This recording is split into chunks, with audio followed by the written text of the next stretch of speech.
my little minions, and welcome to another episode of The Domain.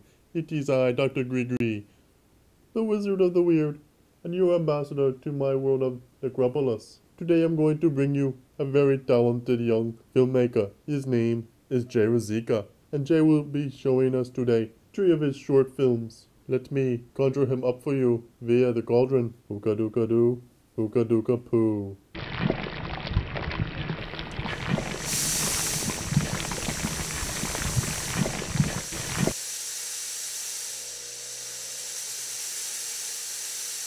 Hello, Jay. Thank you for being on the show. Thank you for having me, Dr. GriGri.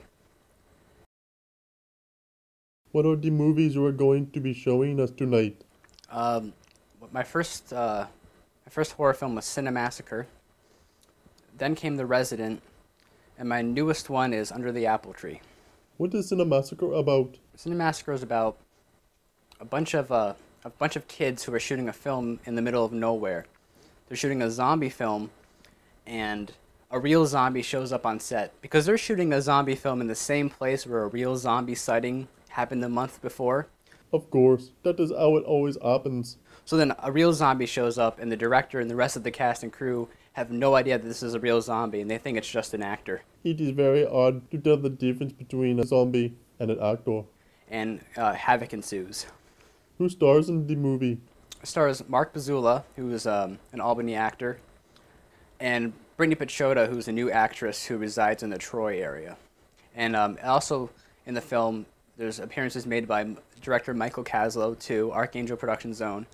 I make a voiceover appearance, as well as one of my journalism teachers from back in college makes a voiceover appearance in the film.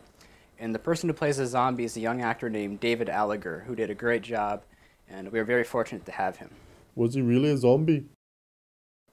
I was convinced, probably the first time I met him, that he might indeed bite me. So you think he was a zombie? Not for sure, but I like to make assumptions, and I'm assuming that he is a zombie.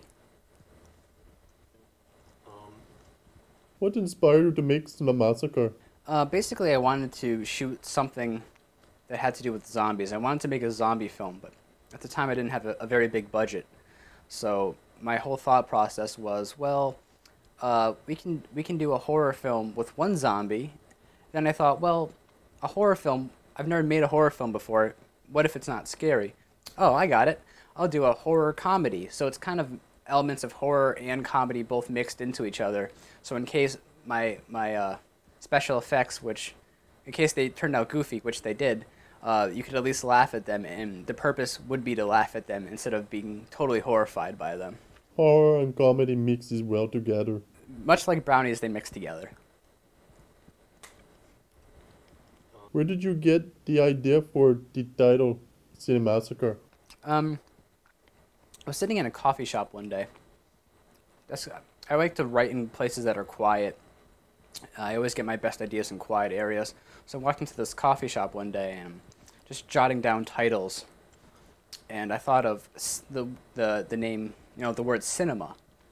And then I thought of, well, massacre. And those are 2 names that were coming to mind. And I'm like, well, I could probably combine them. Cinemassacre. I mean, the first several letters is cinema, but it ends in assacre. And Cinemassacre came about. So I thought it was pretty creative. Then I found out other people have used the word before in the past anyways. But who cares? I don't care. I usually like to get my ideas on the toilet. It's a good talent to have. It's very relaxing there. Yeah, it is. I don't know though. I'd probably be pretty distracted.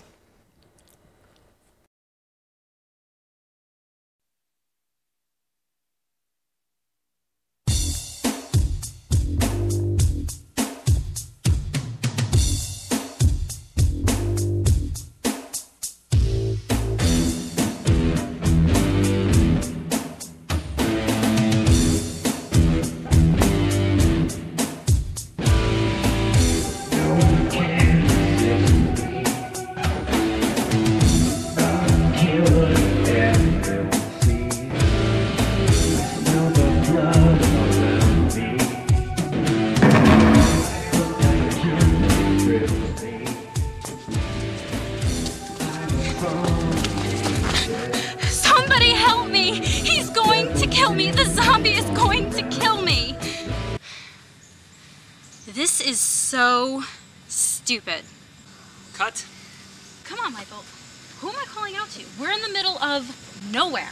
I mean, see, that's the thing. Anybody could hear you. You're too panicked to use rationale. Michael. This sounds like such a B movie. It is a B movie. Michael.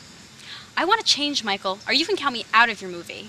I'm going to be famous one day, so this movie will weigh its weight in gold. So need to fix my makeup. All right, let's take 15 to regroup. Michael. What? Listen, I love the film. I really do. But don't you think it's a really bad idea to be shooting a zombie movie in a place where there's really a zombie sighting last month? That's a bunch of nonsense. The only zombie in this area is you, okay? Now, did you bring the costume like I asked? Yeah, it's in my car. Okay, well, go get it. We're shooting the zombie death sequence next.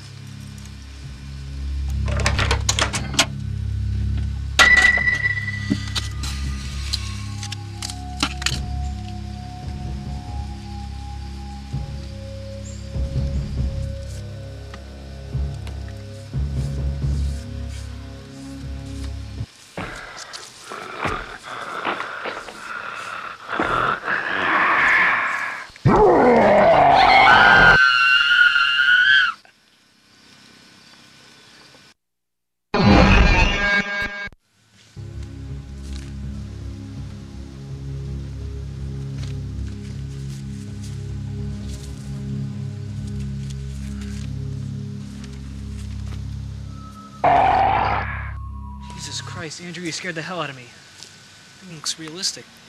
You must have spent a fortune here. Hold this. Make yourself useful.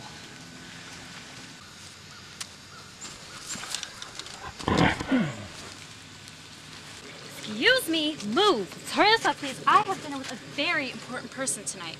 Well, we're gonna shoot the zombie death sequence next, okay? Let's stop wasting time. You heard Alyssa. She has to seduce. She has a very important meeting to go to tonight. Okay, ready? And action.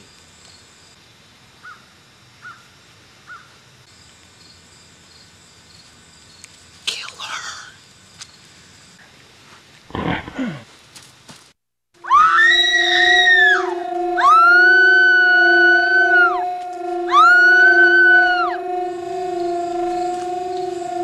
And cut! That was incredible! Oh my god, you guys did great. I've never seen such a realistic death scene before. Okay, Andrew. Oh my god.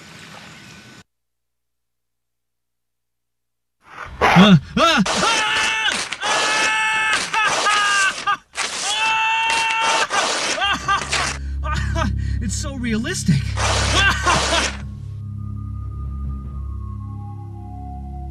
I'm here now with the man who found the bodies of 3 filmmakers in a nearby woods. Can you tell us what happened?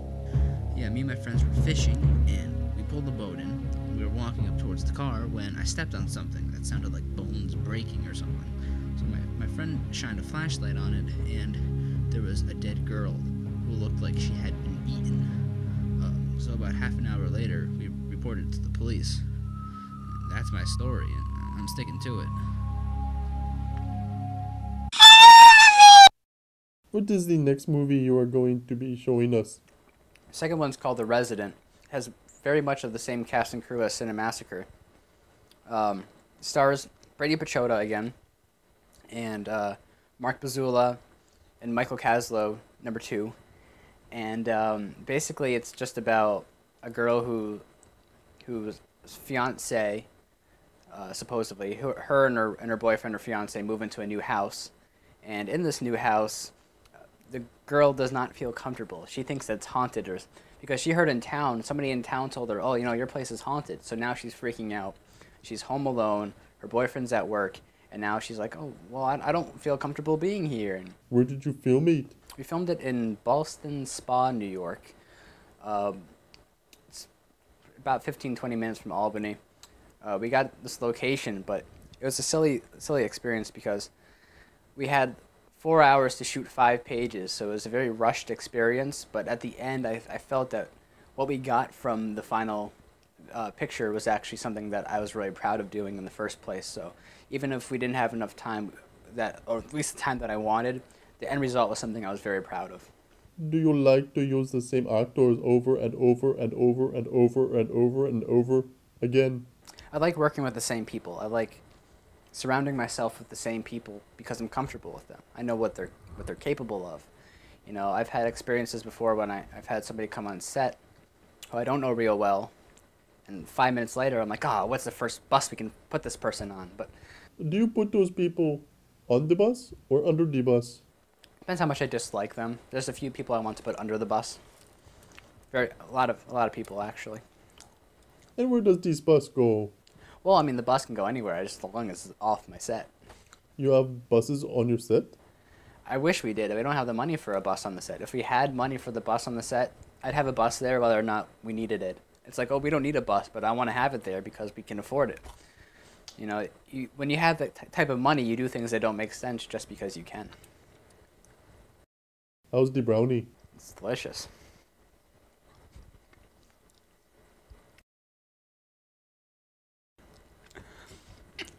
Ow. My mouth made a weird noise. It's horrible. Where did you shoot The Resident? We shot it February 17th of 2007. I remember it was a very cold and I remember that there was a lot of snow on the ground. That was funny because 3 or 4 days before we actually filmed, there was no snow on the ground at all. It was like springtime basically.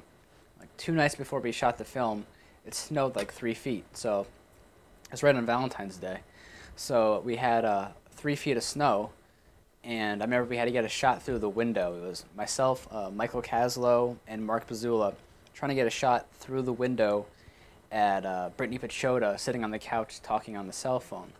Now, this is pretty difficult to do when you're knee-deep in snow, and we were wearing spring clothes at the time. Luckily, I brought a change of clothes, and I was all set, and Mark and Mike suffered. Like a good director should do to his cast and crew. Yeah, it was right in the middle of winter, and I'm pretty sure that it was a horrible experience for everybody, but we got through it okay.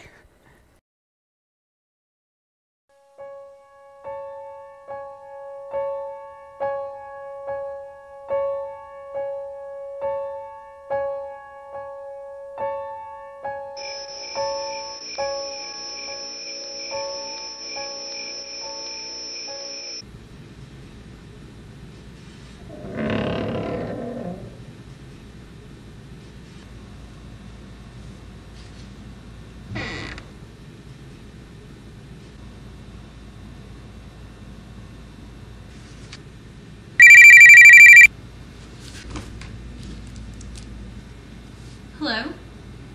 Hey, Ellen. Not much. Finally finished unpacking. No, Ted's still at work. You know, I haven't even been here a full day yet. I already hate being alone in this house. You're supposed to love your new home, not be terrified by it. It's just something someone said in town today. No, I'm fine. I'm just going to...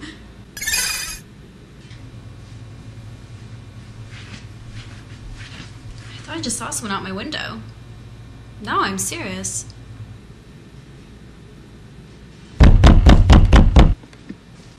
God, someone's knocking at the door. I'm gonna call you back, okay?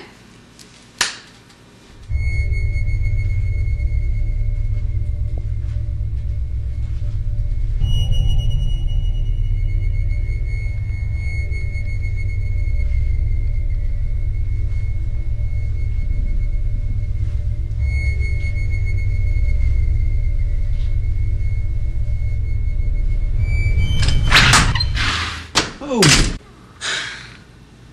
Honey, I don't think that's what they're made for. Ted, what the hell do you think you're doing? Honey, I haven't had a spare key made yet. Was that you outside the window? What? I just saw someone outside the window. Marissa, I swear, one person in town tells you our place is haunted and you work yourself up into a frenzy. It's okay. It's a new house. It's gonna take some time to adjust. Okay? Everything's gonna be okay. We will take some boxes into the cellar.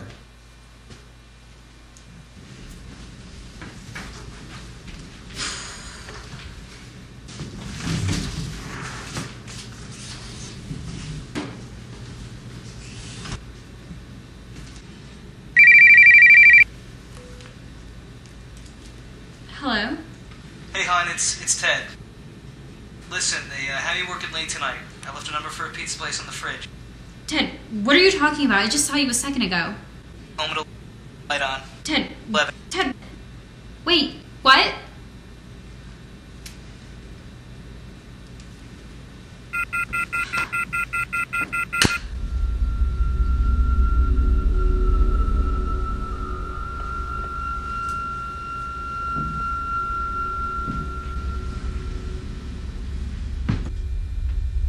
Ted?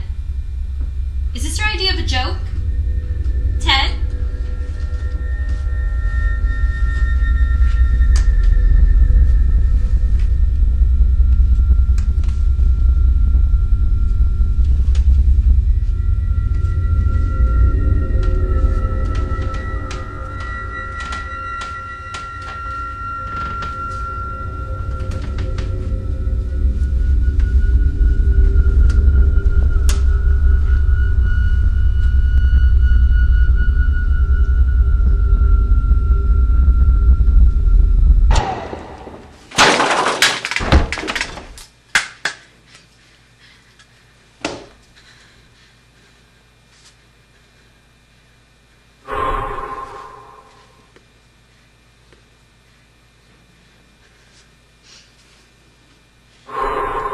Ted?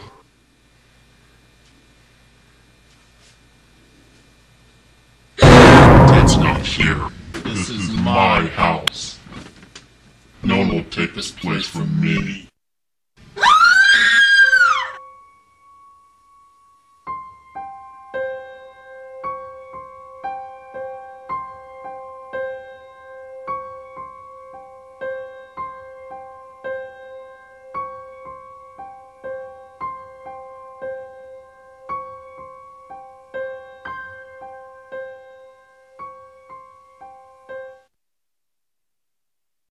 Tell us about Under the Apple Tree. I shot Under the Apple Tree. I don't want to say too much about it. You gotta check it out. Oh, we will. But basically, the only thing I can tell you about Under the Apple Tree as far as the plot line goes, it's not what you're thinking. So when you're watching it, it's not what you're thinking. So that's all I can tell you about the actual plot line. But it stars Ruth West, and she was a new actress. She was actually somebody I met in high school. And she eventually transferred out of my high school, and I reconciled my friendship with her in college.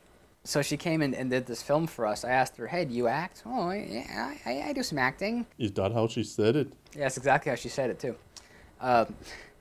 Okay, great, come on down. You know, we have a really easy film shoot. Cut to a week later where we're throwing fake blood in her face. And I think she enjoyed it. And that was before the shoot. Yes. That was before the shoot where she throwing fake blood in her face. No, it was during the shoot. What was your inspiration for Under the Apple Tree? Being a filmmaker in upstate New York, you tend to come across a lot of arty filmmakers who make these really boring art films. Arty farty? Yes. And I'm so sick of seeing them. If you're out there and you're making arty films, please stop. Don't do this to me anymore.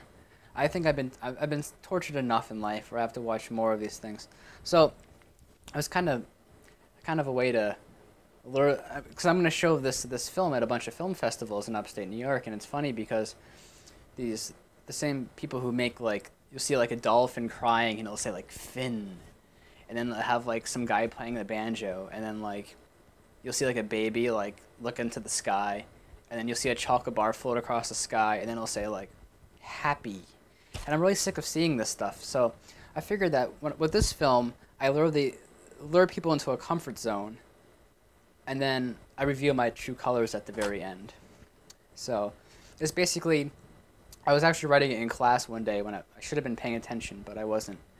And I was laughing in class while writing it because I thought of how funny it was, because it's so ridiculous. It's so crazy, and it almost seems kind of very Stephen King-esque to me. You know, very quiet, small town. You know, very peaceful, and then bad things happen. But mainly I don't usually tell people it's a horror film at first because I want them to think it's some kind of peaceful drama, and then it gets horrific. So it's a disturbing ending. I mean, it's so disturbing that I watch it, and I feel disturbed by it. You are a disturbed person. I am. Not really. Maybe a little bit? Maybe a little bit. I don't know. Yeah. Probably out of 100%, I'm probably 37% disturbed. And that's statistics that came out of that whole 5 seconds of thinking.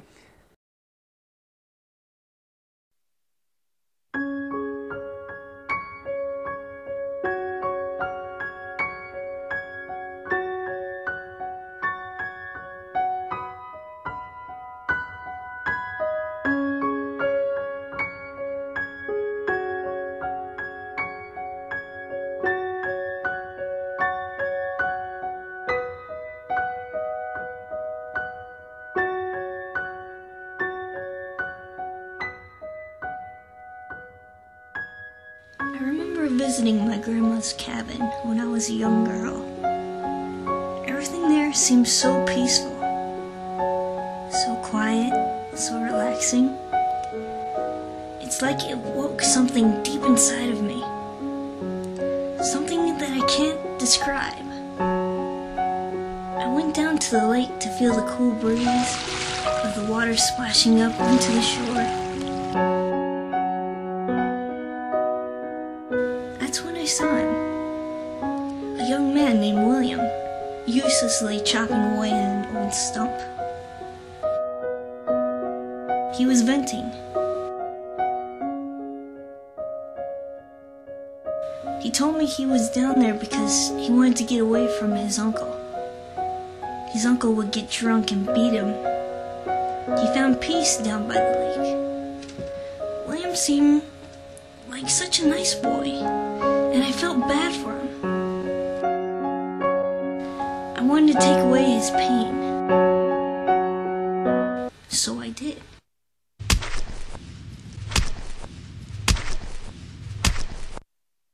I buried him under the apple tree. It was so peaceful under the apple tree. I decided on that day that I would never leave this place. I would live here, helping others the same way I helped William.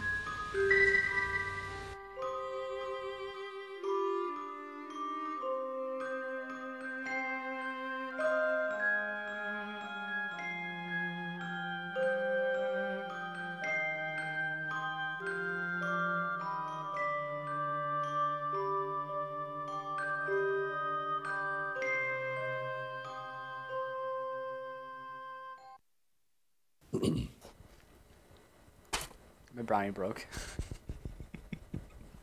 I ate when that happens. It's split in half. Still tastes delicious. Is there anything you want to say to my younger viewers? Say, kids, if you're looking for a delicious treat before you go to bed, have a brownie. They're jam-packed with nuts and chocolate. They're so good. So delicious.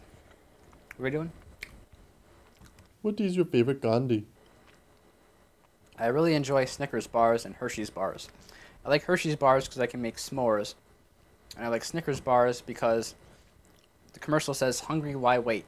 And I say, it's hard to argue with that. The candy wrapper makes a good point. So I buy it and I eat it. Have you ever put a Snickers in your knickers? Well, actually, I did put a Snickers bar in my pocket once and forgot it was there, and it melted. And it looked like I kind of crapped myself. Did you? Well, I didn't know where the chocolate started. Why were you? This is a horrible topic to talk about. My brownie broke again. Where can people get copies of your videos? My DVDs will be released of all three films: Cinemassacre, The Resident, Under the Apple Tree, all by late July. And if you want, if you go on YouTube.com, you go over to YouTube, there's rough cuts of all three films available, along with a blooper reel, all available. Just type in Jay Ruzicka into the search engine, and it should bring everything up for you. How do you spell that? That's Ruzicka, And my first name's just Jay. R-U-D-I-S-K-A? Ruzicka. Yes. But that brings you to somebody else's website. Are you what? Ruzicka. R-U-Z... C. I what? K-A. C-Y... Z. R... I. U... C. C... K. A... A. Ampersand. Batman symbol. I don't know what's happening right now. I'm talking with my mouth full. It's horrible. So impolite. Yes, very. How is the brownie? It's starting to become less delicious because I've eaten like 7 of them already. By the 7th one, it's like... And it doesn't become as much delicious as it was before. I have another brownie left, but I don't want to eat it because I've eaten so many brownies. Did you make those brownies? If by made you mean went out to the store and put a few dollars down and brought them home, yes, I made them. Are you good at math? How long is a 15-minute drive to Saratoga? I know, 15 minutes, yeah. So what do you think of this interview so far? Ow. I got hurt. I got injured by the cloud of smoke. Yeah. You know, I very often in my life I find myself resurrected by voodoo witch doctors, so this is pretty basic. No, it happens every other week in my life, you know. I wake up in Necropolis with a voodoo witch doctor. Just how it is, you know. It's how you roll. It's how I roll. Out of control. My brownie broke. It ruined my night. Hope it didn't ruin yours. Thank you, Jay, for coming to the domain and being on my show. Thank you, Dr. GriGri, for resurrecting me in this cloud of smoke to do the show. Please come back anytime you feel like. I will. Seems pretty tidy. You know, ever since I got down here, it's a new experience in Necropolis, the underground world. Goodbye. Okay, my little minions. Thank you for joining me and Jay tonight on the domain. And if you want to see any of Jay's movies, please come back to archangelproductions.org and we will tell you how to get copies from Jay himself. And thank you once again for tuning in to the domain. Come again soon to see another filmmaker and some movies on the domain. Goodbye.